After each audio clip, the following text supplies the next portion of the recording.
재건축을 관심을 많이 가지고 하시는 이유는 딴 건 없어요. 돈을 얼마나 벌 수 있냐? 왜 안 돼? 그게 제일 중요한 거잖아요. 전망. 상남도 재개발을 하겠죠.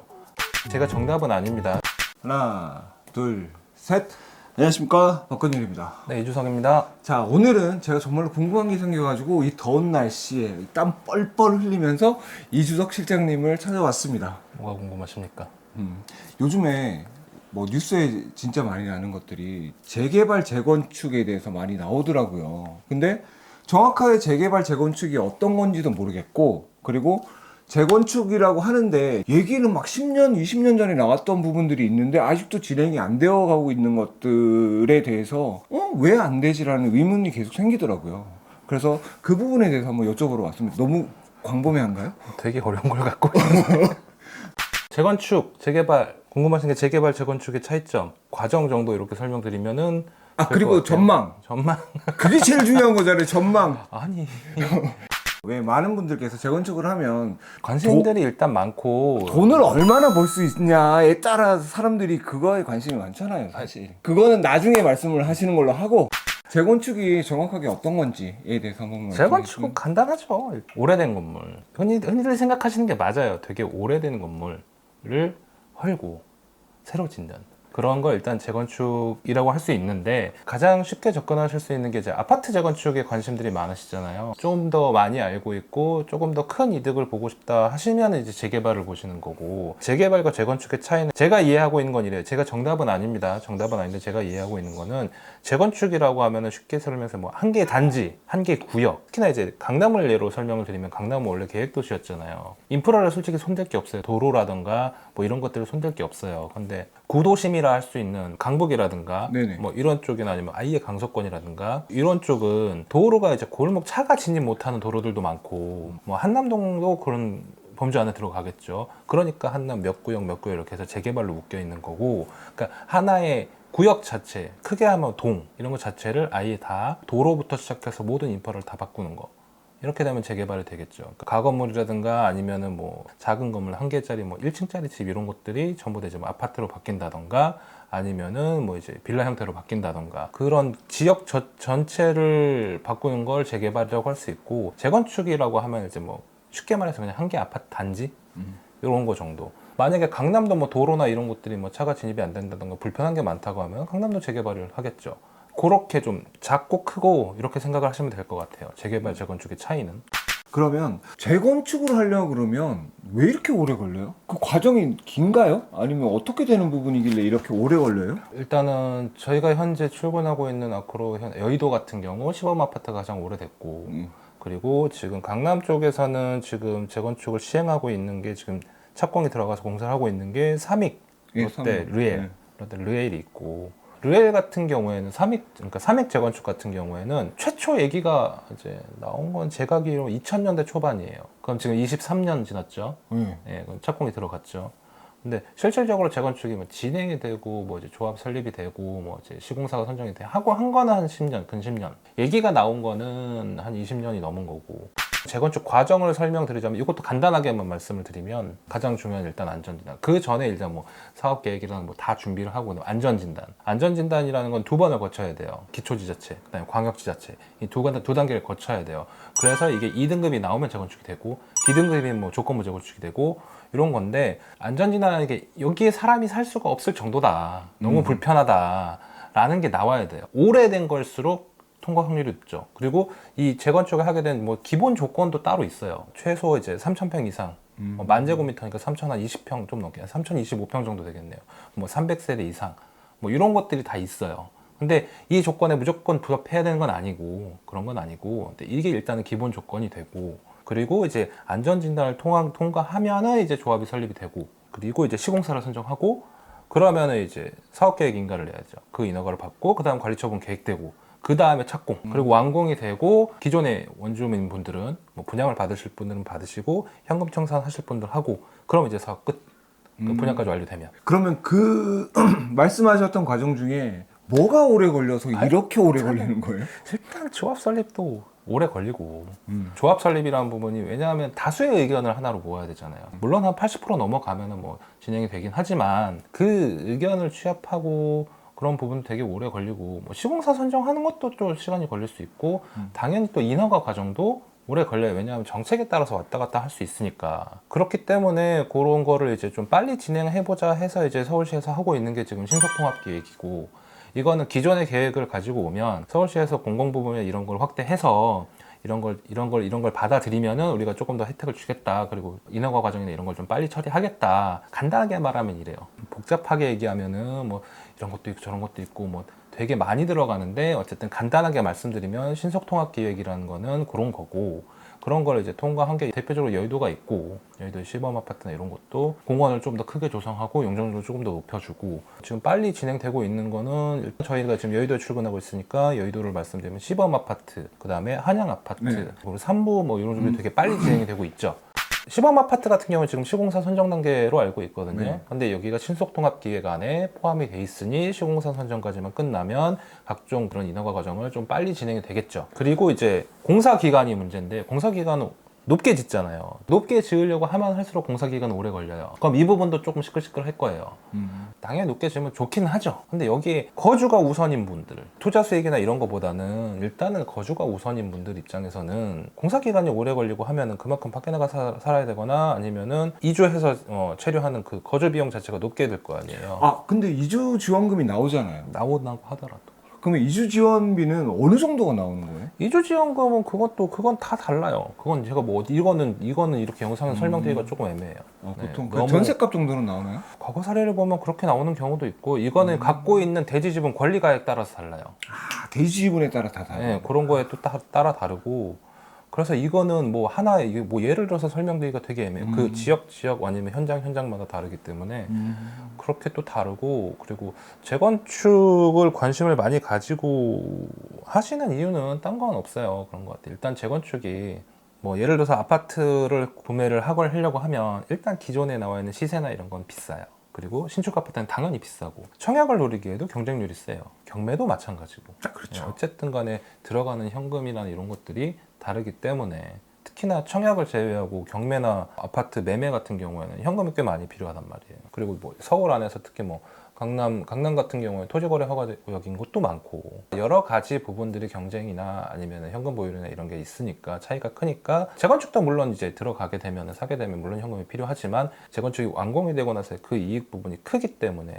지금 현재 기존의 신축 아파트보다는 좀 멀리 보고 하시는 거죠. 그래서 뭐 10년 전, 20년 전에 뭐 하셔갖고 뭐 입주하신 분들도 계시고, 반대로 이제 타이밍 잘 봐갖고 이제 조합 설립 인가 전에 하셔갖고 하신 분들도 계시고, 근데 그거를 다 예측하고 하시는 분들은 많지는 않다고 생각을 해요. 너무 상황이 많이 바뀌고 정책 따라도 왔다 갔다 하니까. 재건축이라는 부분은 어쨌든 간에 그런 기대의 이익 자체가 크니까, 그리고 그런 부분을 기대하시는 분들이 많으니까.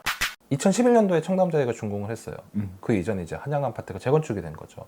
분양가 쌌죠. 분양가도 이게 달라요. 조합원 분양가가 있고 일반 분양가가 맞죠. 있어요. 맞죠. 그러니까 기존에 이제 원주민분들, 조합원 분들은 일반 분양가보다 싸게 취득을 할 수 있잖아요. 그렇죠. 네, 그런 장점도 있죠. 그리고 그게 완공이 되고 새 아파트니까 일반 분양가보다 뭐 부동산이 만약에 뭐 재작년처럼 이렇게 갑자기 뭐 상승기에 있어서는 그 이득도 훨씬 큰 거죠. 그렇기 때문에 재건축을 관심 있어 하시고 많이 지켜보시고 하시는 분들이 많은 거죠. 그러면 지금 돈 얘기가 나와서 하는 얘기인데, 일반 분양가랑 조합원 분양가랑은 다르다고 말씀하셨잖아요. 네네. 그러면 그 분담금이라고 하잖아요. 조합원들이 네. 내시는. 네. 그게 어느 정도죠? 이건 계산을 해야 되는 건데, 관리가액이라는 게 있어요. 비례가율이라는 게 있어요.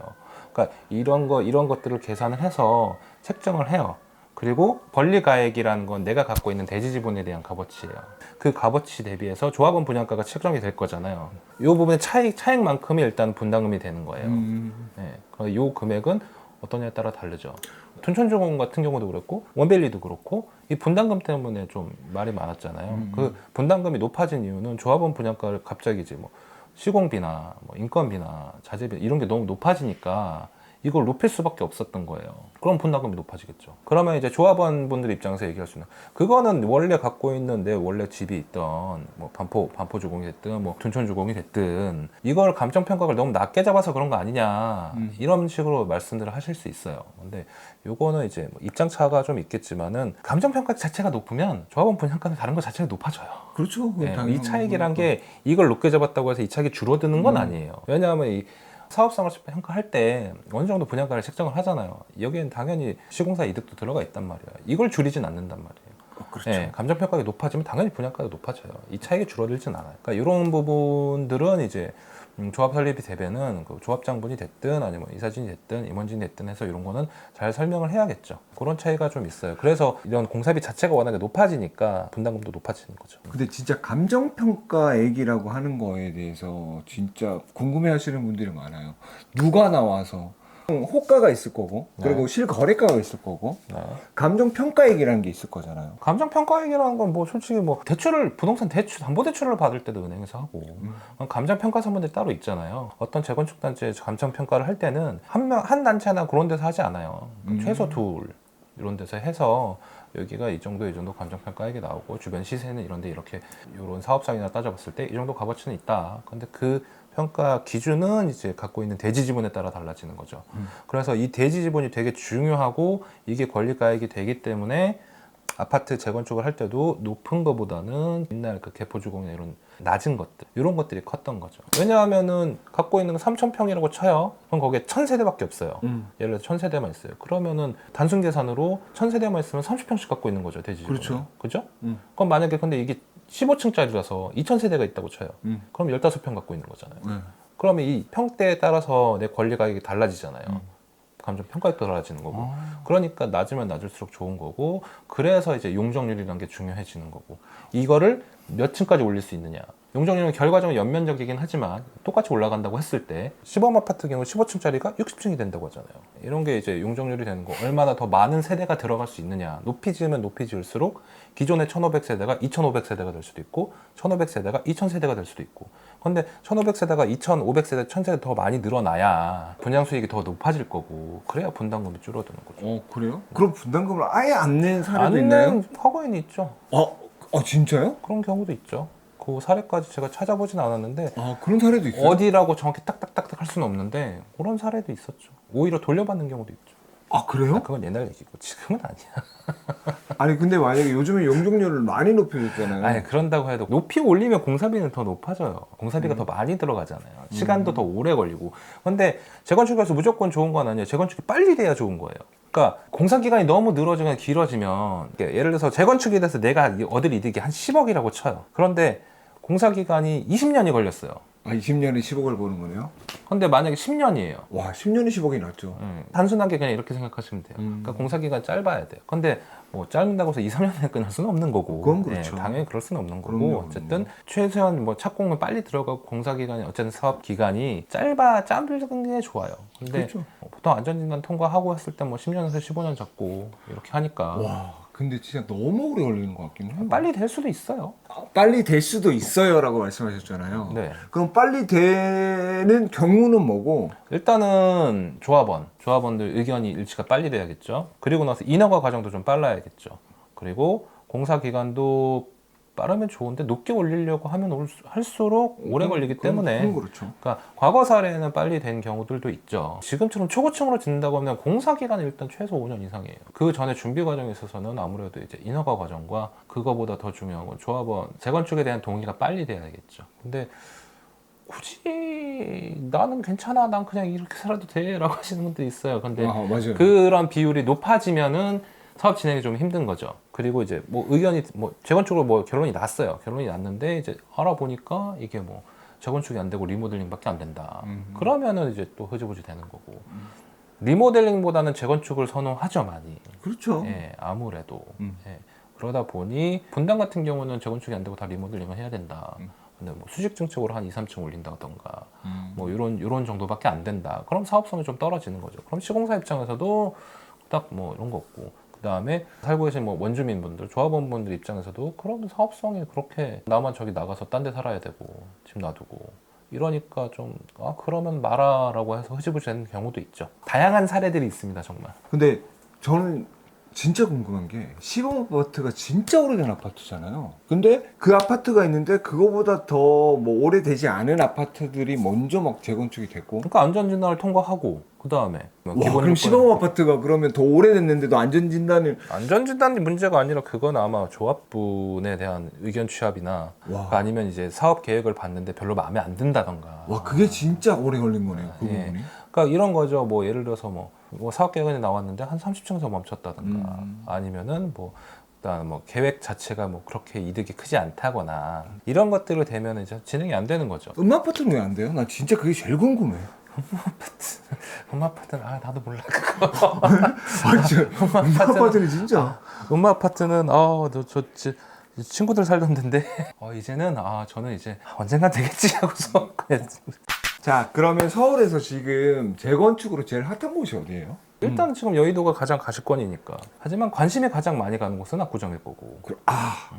근데 얼마 전에 기사는 봤어요. 압구정 현대 아파트 이제 재건축 이제 슬슬 이제 시작한다고. 예, 그러니까 뭐 서울 쪽에서 일단 가장 관심 많이 실질적으로 구매를 하지 않는다고 하시더라도 관심이 그래 이렇게 하면서 이제 기사를 한 번쯤은 쳐다볼 수 있는 지역이 뭐 목동, 여의도, 압구정 이렇게 될 거예요. 제 생각은 그래요. 물론 다른 뭐 단지들도 되게 많이 있어요. 많이 있는데 일단은 좀 몰려 있는 곳, 목동, 여의도, 그리고 이제 압구정 이렇게 돼 있을 텐데 두고 봐야겠죠. 뭐 일단은 뭐 신속통합기획안에 뭐 신청을 해갖고 통과가 된 곳들도 있고, 그리고 이제 그 안에서 이제 진행이 되고 있는 곳들도 있고, 아직까지는 말만 나오는 곳들도 있고, 그러니까 이런 것들은 봐야 돼요. 봐야 되는데 일단은 가장 이제 가시권 안에 들어와 있는 게 여의도니까 그래서 지금 여의도에 대한 기사나 이런 것들도 되게 많이 있는 거고, 호재들도 좀 많이 있고 여의도에. 그래서 일단 시범 아파트가 이제 시공사 선정 단계일 거예요 아마. 그렇게 되면은 나머지는 이제 신속통합계획안대로 쭈루룩 뭐 좀 빨리 진행이 될 거고, 그리고 착공이 들어가겠죠. 2주가 먼저고 그리고 착공이 들어가고. 그렇죠. 2주. 네. 2주도 2주 힘들겠네요. 그런 부분에 있어서 세대수가 좀 되는 단지라. 그러니까요. 네, 그 이주 수요도 여의도 안에서는 아파트가 그렇게 많진 않아요 세대수가. 아파트뿐만 아니라 주거 할 수 있는 곳이 별로 없어요. 별로 거기는? 많지가 않아요. 많지가 않아서. 왜냐하면은 여의도 하니까 뭐 구 정도가 아니라 거기 동이 한 개 동이잖아요. 그렇죠. 한 개 동인데 서여의도 측은 뭐 국회의사당이 뭐 한 3분의 1 이상 잡아먹고 있고, 그러다 보니 그 근처로 가시던 거나 아니면 정말 이게 그냥 아예 저희 아버님처럼 아예 그냥 지방 쪽으로 가실 수도 있고. 재건축 되는 것도 좋은데 진짜 2주가 문제이긴 하겠네요. 근데 모든 분들이 원래 그 지역을 벗어나는 걸 별로 안 좋아하시다 보니까 그죠? 난 별로 그렇긴 하죠. 그죠? 네. 익숙한 곳에 사시는 게 좋아가지고. 자, 그럼 말씀하셨던 목동, 여의도, 강남이 있어요. 네. 그럼 앞으로 막 10년, 뭐 오래 걸리면 20년이 걸릴 그거는 수. 솔직히 언제라고 얘기를 하기가 좀 힘들어요. 저는 정확하게? 어떻게 될지 모르기 때문에. 저는 그게 궁금해요. 착공되기 전까지 이제 앞으로 몇 년씩 남았을까가 굉장히 궁금해요. 그 솔직히 목동도 이제 예전부터 얘기가 나오기는 했지만 이제 네. 어느 정도 이제 붐을 탄 것 같아갖고.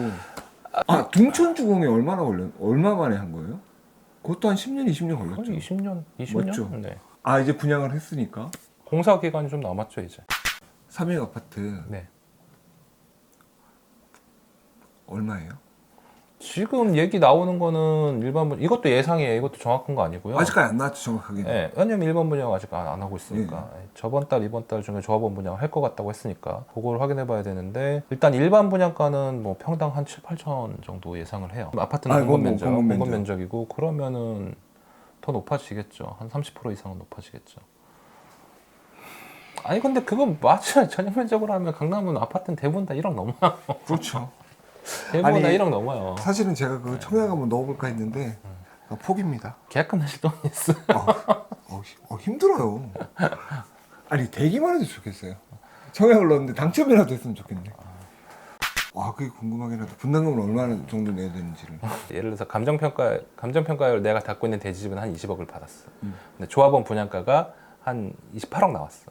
그럼 이제 분담금은 8억 되는 거예요. 근데 그 8억은 나눠서 낼 수 있는 거예요? 아니면 한 번에 내야 되는 거예요? 아니, 나눠서 내죠. 보통 나눠서 내고, 뭐 1차, 2차, 뭐 아무튼 이렇게 나눠서 내고, 그리고 이제 그 조합원 분양가보다 한 20, 30% 비싼 게 이제 일반 분양가가 되는 거고, 그 일반 분양이 이득이 많이 남으면 분담금 좀 줄어들 수도 있는 거고 이렇게 돌아가는 거라 이거는 제가 그냥 간략하게 정말 간략하게 근데 이해가 쑥 됐어요, 저는. 네, 편하게 그냥 이런 거구나 그냥 개념이 이런 거구나 하고 설명을 드린 거고 실질적으로 더 복잡합니다. 더 복잡하고 그렇죠. 예, 이런저런 뭐 찾아봐야 될 것도 되게 많고 근데 어쨌든 이건 그냥 개념만 이런 식이구나라고 생각을 하시면 될 것 같아요. 여러분들도 많이 이해가 되셨을 거라고 믿습니다.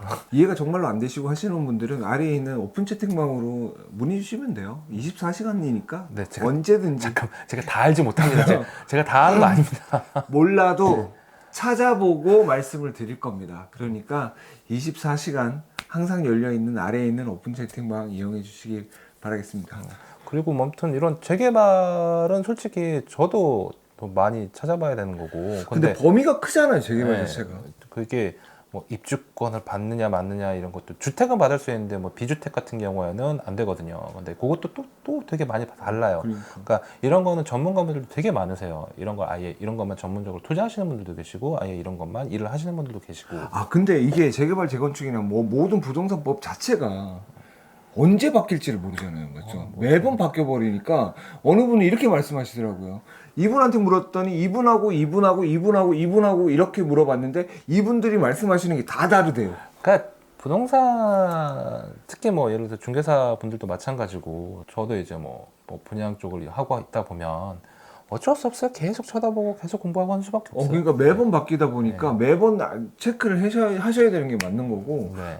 투자를 생각하시는 분들은 딴 건 없어요. 일단 입지예요. 일단 입지고 그렇죠. 입지가 좋은 곳이고 그 다음에 이제 사업성을 한번 분석해 보시는 거고 그러다가 나는 이렇게 생각을 했는데 다른 사람 의견은 어떨까 해서 중개사무소 같은 데 가셔갖고 물어보시기도 하는 거고 전문가라고 하시는 분들한테 물어보실 수 있는 거고 그렇죠. 근데 한 분한테만 물어보지 마십시오. 그렇긴 하죠. 어떻게 왜냐면 이게 될지는 다 다를 수 모르니까. 있으니까 그러니까요. 예, 이런 거는 이제 들으신 거는 한 번 더 확인해 보셔야 되고 맞습니다. 그렇게 하시고 뭐 진행하신다면 잘못된 투자나 뭐 크게 손해를 본다거나 하시는 일은 없으실 거예요. 그러니까 직접 알아보셔야 돼요. 네. 나머지 의견은 참고만 하시고. 알아보시는 김에 아래에 있는 오픈 채팅방에도 한번 알아보시기 바라겠습니다. 문의 됐죠? 주십시오. 네. 문의 주세요. 네. 뭐 더 하신 말씀 있으신가요? 아니 괜찮습니다. 다 하셨나요? 다 했습니다. 전 다 한 것 같습니다. 그래요? 네. 저도 이해가 너무나도 잘 됐습니다. 오늘 감사합니다. 감사합니다. 네. 그럼 여기서 마치도록 하겠습니다. 지금까지 박건율 네, 이주석이었습니다. 감사합니다.